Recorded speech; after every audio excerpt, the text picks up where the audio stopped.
Por favor, abran sus Biblias al Evangelio de Marcos, capítulo 10, versículo 31. 10, 31 de Marcos.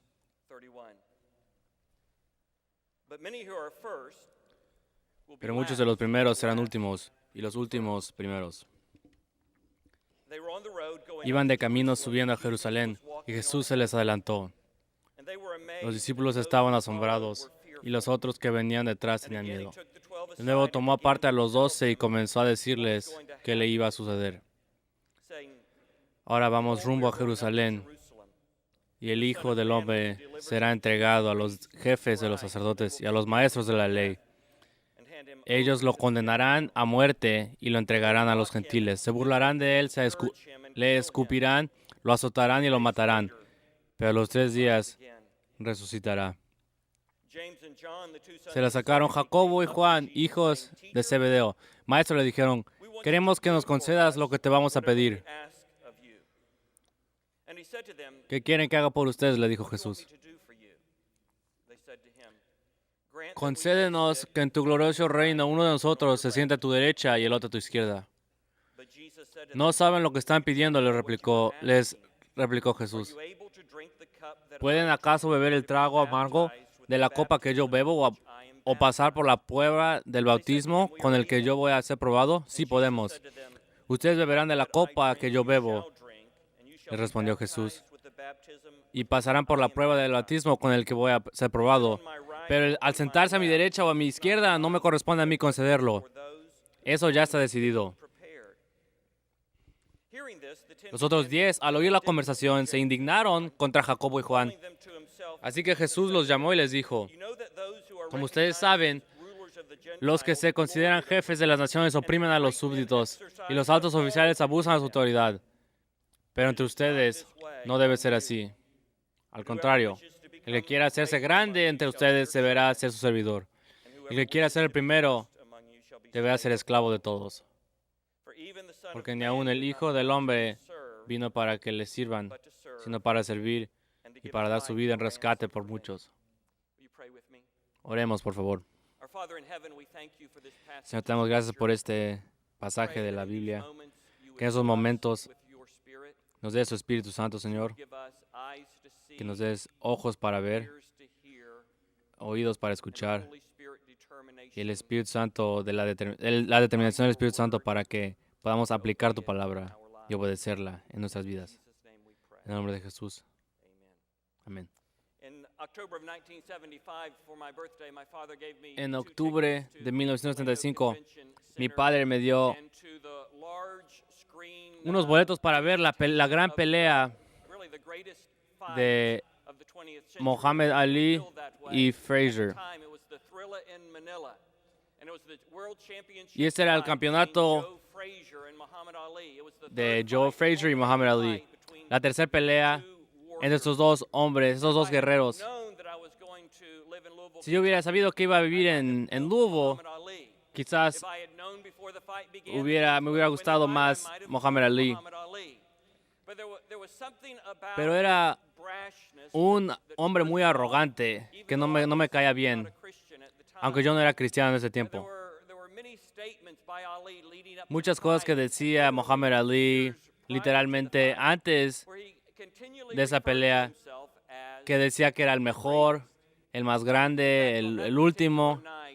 Es más, en ese día sí demostró que es uno de los mejores boxeadores de todo el tiempo y quizás uno de los mejores boxeadores en la historia del deporte. Pero aún así, esta arrogancia de este hombre y esta búsqueda de la grandeza era algo que mucha gente no le caía bien de Muhammad Ali. Pero aún así, esta idea de buscar la grandeza dentro de uno no solamente está en los deportes, sino lo vemos en el mundo profesional, en el mundo de negocios. Desafortunadamente, muchas veces lo vemos en el mundo del ministerio también. Vemos que aquellos que Dios empieza a usar, que se empiezan a engrandecer y menos de ellos. Es más, la verdad de Muhammad Ali es que el éxito muchas veces causa arrogancia. Si ves en los ministerios, en el mundo evangélico, muchos de esos hombres que son exitosos se vuelven arrogantes.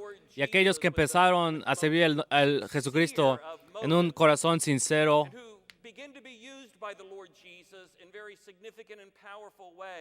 que el Señor los empieza a usar en maneras muy grandes, esos hombres se agrandecen y empiezan a ser arrogantes.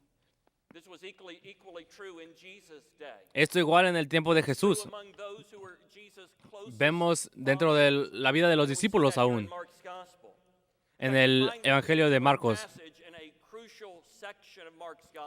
En este pasaje vemos en una parte muy importante del Evangelio. En los capítulos 8, 9 y 10 está describiendo cómo Jesús camina a Jerusalén. Y hay tres profecías, pues, de cuando va a ser crucificado Jesucristo.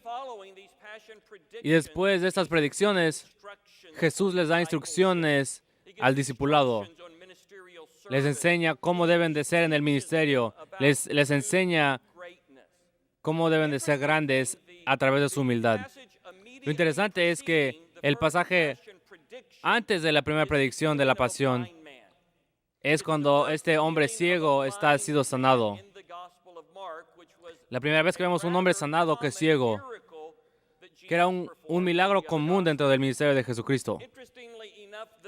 Y es interesante que el último pasaje antes de que Jesús entra a Jerusalén, Jesús sana a un hombre ciego. Es como si Marcos quisiera poner este pasaje dentro de dos pasajes entre las predicciones de la pasión, y adentro pone esta discusión sobre la grandeza. Y quizás Marcos quiere que el leyente entienda que los discípulos tienen que ser tocados por Jesús. Que aún así no ven claramente, no entienden lo que va a hacer, lo que va a cumplir.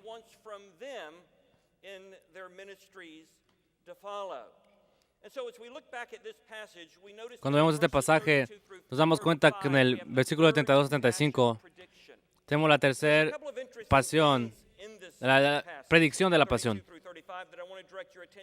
Quiero que ustedes vean esto. Primero, date cuenta que Jesús está caminando enfrente de ellos. No es un cobarde, tiene gran coraje Jesús. Como un gran líder, camina adelante. Y estos discípulos están caminando lentamente porque saben que algo malo va a pasar allá en Jerusalén. Saben que hay una confrontación, un conflicto ahí. Pero también tienen miedo, porque saben que hay días muy oscuros que siguen. Todavía no saben qué va a pasar, qué lo va a estar pasando Jesucristo, pero sí entienden que viene un día oscuro y entonces tienen miedo. Vemos en versículos 33 y 34 que Jesús da una descripción muy detallada de la predicción de la pasión. En una manera muy profética. Después de que termina esto, que Jacobo y Juan, los dos discípulos, dos de los que estaban dentro del grupo íntimo de Jesucristo, dos de los tres hombres que pasaron más tiempo que cualquier otra persona con Jesucristo,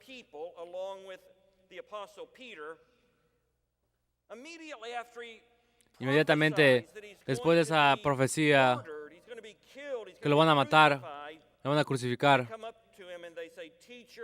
le dicen: Maestro, queremos que nos concedas lo que te vamos a pedir. suenan como mis hijos o como mis nietos, que a veces viene y dice, abuelo, quiero que me hagas algo. ¿Y qué quieres? Nada más quiero saber que lo vas a hacer, pero no te puedo decir eso antes de que me pidas.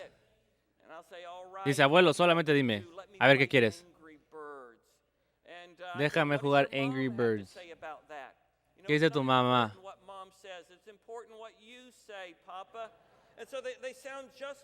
Y esos discípulos suenan como mis nietos, que me quieren manipular para hacer lo que ellos quieren. Luego Jesús responde diciéndole, ¿qué quieres que haga?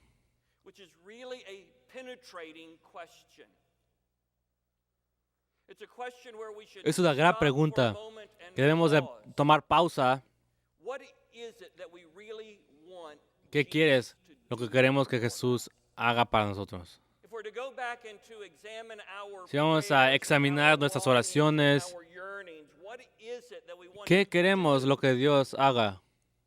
En nuestros mejores momentos queremos que Jesús nos use para avanzar su gloria, para glorificar su nombre.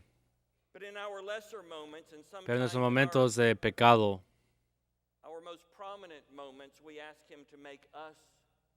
le pedimos que Dios nos haga a nosotros más grande. Quizás no lo digamos así muy explícitamente, pero dentro de nuestro corazón, que todos queremos que nos reconozcan, prestigio, la admiración de los demás. Entonces Jesús dice, ¿qué quieres que haga para ustedes?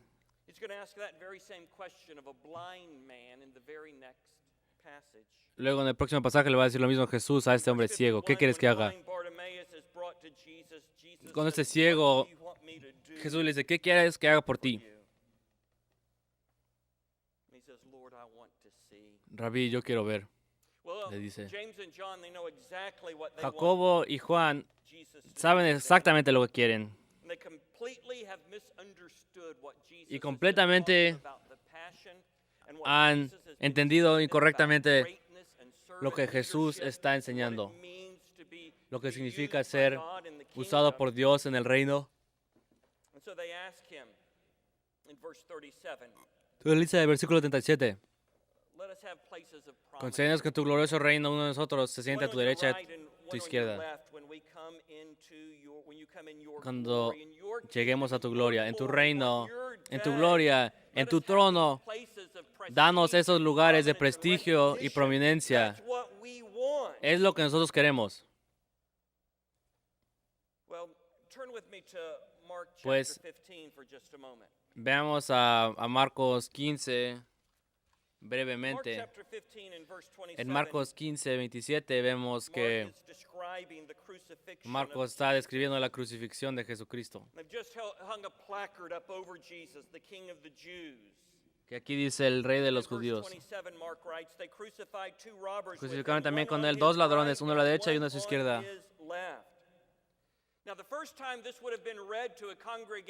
La primera vez que vemos esto, quizás no hayan entendido esto, pero la segunda vez quizás no lo hayan dado cuenta. Pero después de haber escuchado esto, leído, yo lo he escuchado, uno a la derecha y uno a la izquierda. ¿Y qué significa esto? Uno a la derecha y uno a la izquierda.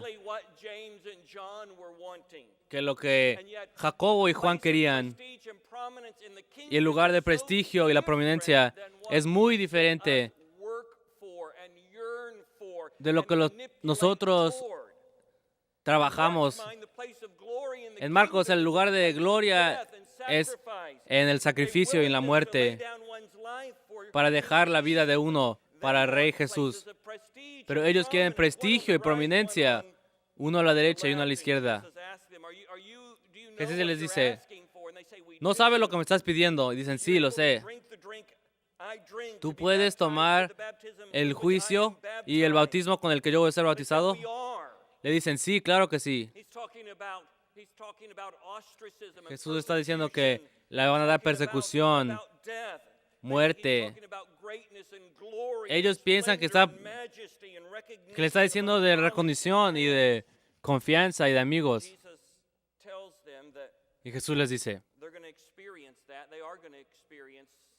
Sí van a tener la experiencia que Jesús va a tener, pero va a ser una experiencia del juicio y persecución. Y Jacobo lo van a matar, va a ser el primer mártir. Juan va a estar en exilio, va a ser arrestado con Pedro. Y lo que le están pidiendo lo van a tener, pero no saben, no entienden lo que están pidiendo. Estos 10 se enojan, no porque Jacobo y Juan han pedido una cosa, pero ellos querían un momento para enojarse porque ellos querían la misma prominencia que estos hombres. Luego Jesús les llama a todos y les dice, versículo 42, Jesús describe el mundo secular, el mundo político. Desafortunadamente, muchas veces esto pasa en el mundo de la iglesia. Dice, así que Jesús dijo, como ustedes saben, los que se consideran jefes de las naciones oprimen a los súbditos y los altos oficiales abusan de su autoridad. Así es el poder secular. Cuando llegas hasta arriba, empujas a los demás para sacar a los demás. Tener los privilegios de ser el último, el máximo. Pero Jesús dice, entre ustedes no debe ser así. Al contrario, el que quiera hacerse grande deberá ser su servidor. Y aquel quien sea grande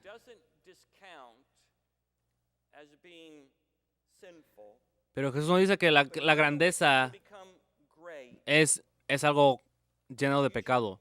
El que quiere ser grande debe ser su servidor. El que quiere ser el primero deberá ser esclavo de todos.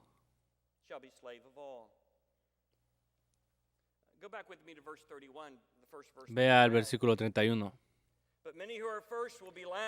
Los primeros serán últimos, los últimos primeros. Es algo muy común que dice Jesús. Jesús cambia la manera en que muchos entienden la grandeza. La grandeza del reino es que los últimos sean primeros.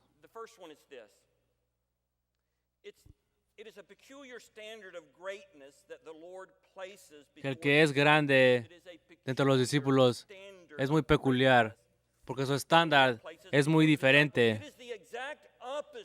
Es lo opuesto que nos dice el mundo. Es completamente opuesto lo que la carne quiere y busca. Las maneras del Señor, ni los entendimientos y las ideas del Señor son mucho más grandes que nosotros. El mundo quiere recibir honra, pero Jesús dice que sus discípulos sean servidores.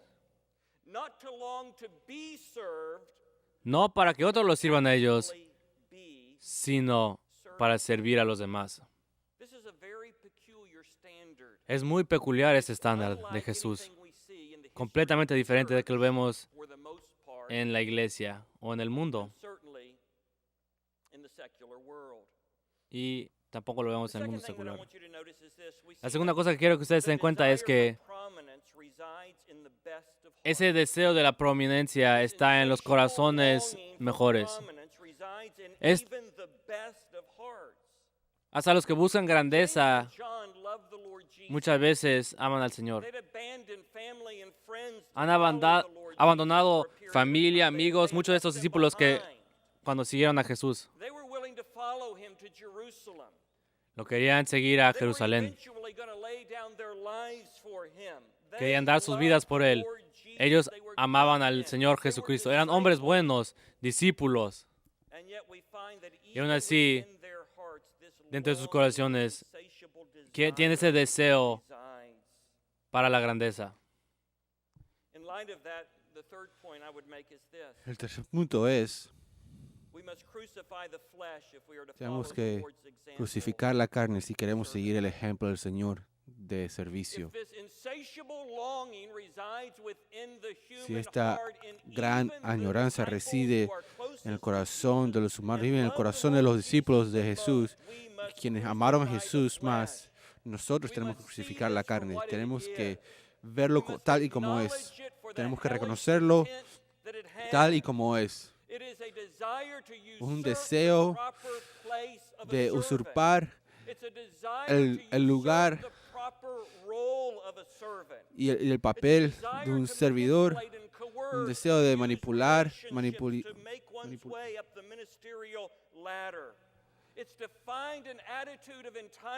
una actitud de que merezco esto y lo otro al ser usado por Dios. Nunca podemos dejar eso vivir en nuestros corazones si queremos ser verdaderos servidores de Jesús.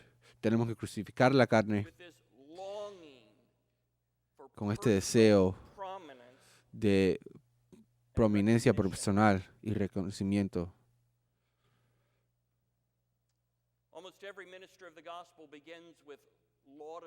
Casi todo ministro del Evangelio empieza con grandes anhelos, con grandes deseos, que cada fibra dentro de ellos sirva al Señor Jesús. Y entonces Jesús los empieza a utilizar para su gloria. Y muchas veces empezamos a pensar que nosotros somos los que hacemos el trabajo y no Cristo en nosotros. Y olvidamos lo que dice Santiago, que cada regalo viene de arriba. Es una batalla que nunca vamos a dejar de pelear. Una batalla que tenemos que estar constantemente vigilantes. Este deseo de reconocimiento y prominencia. Cuarto, la grandeza en el reino consiste no en posición, pero en servicio. No se define por lo que hacemos en los ojos de otros, sino por lo que hacemos para la gloria del Señor. W. Stott decía en su libro, Cross of Christ, que nuestro mundo, e inclusive la iglesia, está lleno de Santiagos y Juanes, personas que tienen mucho deseo de honor y prestigio, tienen muchos trofeos y siempre soñando de éxito. Pero porque la grandeza no consiste en posición, sino en servicio. No importa lo que hacemos, si lo hacemos para honrar a Jesús. Y en sus ojos somos grandes, inclusive si somos pequeños en los ojos de los hombres y nuestro servicio no es reconocido en los ojos de los hombres. Si lo hacen para la gloria del Señor Jesús, entonces ellos son grandes en sus ojos, aun si los hombres no lo reconocen. Y lo que más importa en el corazón de un servidor es que el amo esté complacido con ellos. 5. Las palabras de Jesús son de gran ánimo para aquellos que sirven a los pobres y otras personas que son aparentemente insignificantes.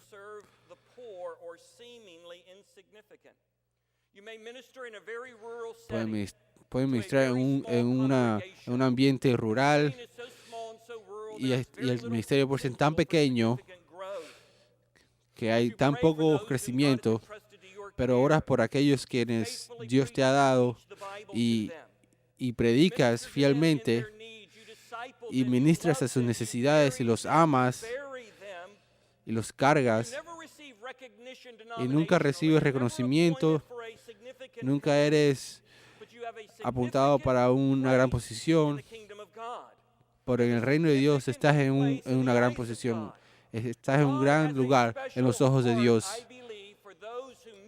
Dios tiene un gran corazón para aquellos quienes ministran en lugares insignificantes de nuestro mundo, porque Él reconoce que aquellos que sirven en lugares como esos nunca recibirán reconocimiento humano. Entonces no lo hacen para ellos mismos, para sí mismos, no lo hacen para otros, lo hacen porque aman a Jesús. Entonces aquellos que están ministrando entre los pobres y los insignificantes por Jesús, sean exhortados que Jesús lo ve. Jesús ve todo lo que ustedes hacen. Y por eso, Él es grandemente complacido en ti y en tu ministerio. Porque ve uno que es redimido por la sangre de su Hijo, que está siendo conformado a la imagen de Cristo, sirviendo sacrificialmente a aquellos que están.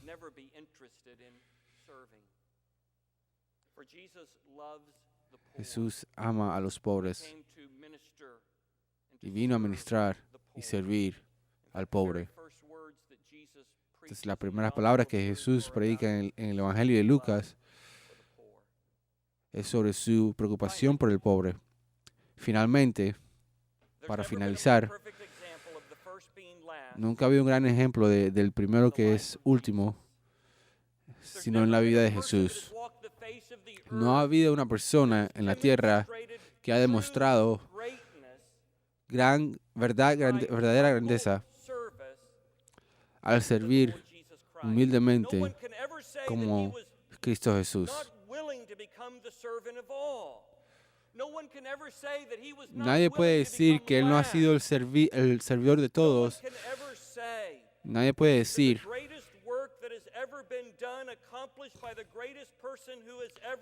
que el trabajo más grande hecho por la persona más grande fue nada más que un acto de sacrificio.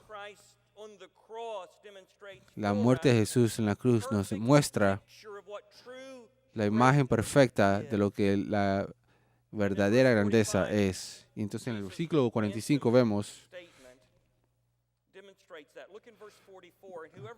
versículo 44, y el que de vosotros quiera ser el primero será siervo de todos, porque, y este es el ejemplo, porque el Hijo del Hombre no vino para ser servido.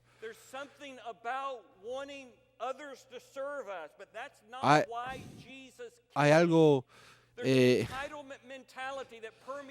hay una mentalidad que en nuestras iglesias hoy que es deplorable en los ojos de Dios. Y las palabras de Jesús contradicen ese deseo que existe, porque Él no vino para ser servido, sino para servir y para dar su vida en rescate por muchos.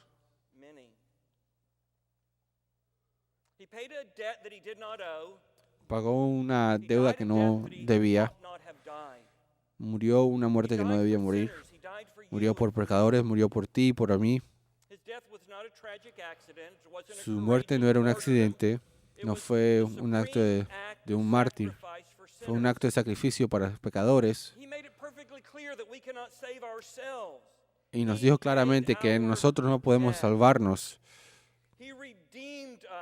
Nos redimió de nuestra condición caída al convertirse una maldición para nosotros y por nosotros. Y en vista de eso, ¿cómo podremos en el mundo entero buscar grandeza para nosotros? Oremos. Padre, te damos gracias por tu palabra, te damos gracias que es verdad, que penetra nuestros corazones y que nos ayuda. Y te damos gracias que la usas en nuestras vidas para que podamos seguir el llamado de Cristo Jesús para ser sirvientes, servidores y no benefactores. En Cristo Jesús oramos. Amén.